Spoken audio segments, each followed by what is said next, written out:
Hello' everyone, কি খবৰ? সকলো ভালে আছেনে? তো এতিয়া মই যাব ওলাইছোঁ বিশাললৈ বুলি। আজি যিহেতু 2 জানুৱাৰী, তো আজি কিবা এটা আমি অলপ টিউশ্যনৰ ষ্টুডেণ্টখিনি মিলি খানা এটা খাম বুলি ভাবিছোঁ। তো এতিয়া বিশাললৈ যাওঁ, অকণমান ঘৰৰ বজাৰ আছে, তাৰপাছত আমি খানাৰ বজাৰ কৰিম।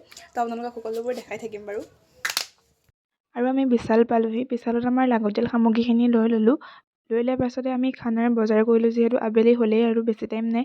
তাৰপাছতে আমি গোটেইখিনি কাটি বাছি লৈ কণী ফ্ৰাই কৰি দিলোঁ।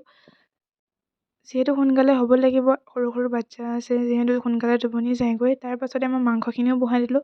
মাংসখিনি হোৱা আৰু সিহঁতে পূৰা নাচ গানত লাগি আছে। ময়ো ননচা নহয় বাৰু, কিন্তু ভিডিঅ' কৰা নাই বাৰু। টাইম চবে ফূৰ্তি কৰি লৈ তাৰপাছত আমি খাব বহিলোঁ। আৰু 2 জানুৱাৰীটো আমি এনেকৈ চেলিব্ৰেট কৰিলোঁ। আৰু আপোনালোকে কেনেকৈ কি কৰিছে জনাব। আজিলৈ